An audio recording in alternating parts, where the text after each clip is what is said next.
میدان جنگ کا منظر پیش کرنے والا یہ علاقہ سوراخ گوٹ ہے، جہاں پولیس نے ملزمان کی گرفتاری کے لیے جنت گل کے گھر پر چھاپا مارا۔ اس دوران مشتعل علاقہ مکینوں کی جانب سے پولیس پر پتھراؤ اور فائرنگ کی گئی۔ چھاپے کے دوران پولیس نے جنت گل کے بھائی کو گرفتار کر کے اسلحہ بھی برآمد کر لیا، جسے موبائل میں بیٹھتا دیکھ کر مسلح افراد نے پولیس پر شدید فائرنگ کی، جس سے پولیس موبائلوں کو نقصان پہنچا۔ فائرنگ اور پتھراؤ کے باعث ایس ایچ او سوراخ گوٹ سمیت 2 پولیس افسران زخمی ہو گئے۔ شدید فائرنگ کے باعث چھاپا مار ٹیم بھاگتی دکھائی دی۔ پولیس نے الاسف اسکوائر میں انتظامی امور حاصل کرنے کے تنازع پر 2 طرفہ فائرنگ سے شاہ فیصل، مرزا اور سعید دل سمیت 4 افراد کی ہلاکت اور 3 افراد کے زخمی ہونے پر چھاپا مارا۔ مشتعل افراد نے دکاندار کی لاش سپر ہائی وے پر رکھ کر احتجاج کیا۔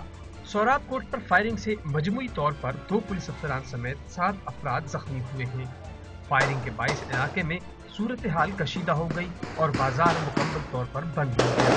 مسلح افراد نے الاسف اسکوائر سے ایس پی آفس پر فائرنگ شروع کر دی، جس کے باعث صورتحال مزید کشیدہ ہو گئی۔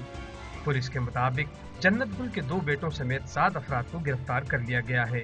دیگر واقعات میں پٹیل پاڑا کے قریب مسلح دہشت گردوں نے پولیس موبائل پر فائرنگ کر دی، جس سے ڈی ایس پی اسرار آوان اور ان کا محافظ اسرار پٹھان شدید زخمی ہو گئے۔ بلدیہ ٹاؤن سیکٹر 17A سے خاتون کی 3 روز پرانی لاش ملی۔ گلستان جوہر دبئی چوک پر فائرنگ سے ایک شخص جاں بحق ہوا، جبکہ ماری پور پولیس نے کارروائی کر کے 4 بھتہ خور گرفتار کرنے کا دعویٰ کیا ہے۔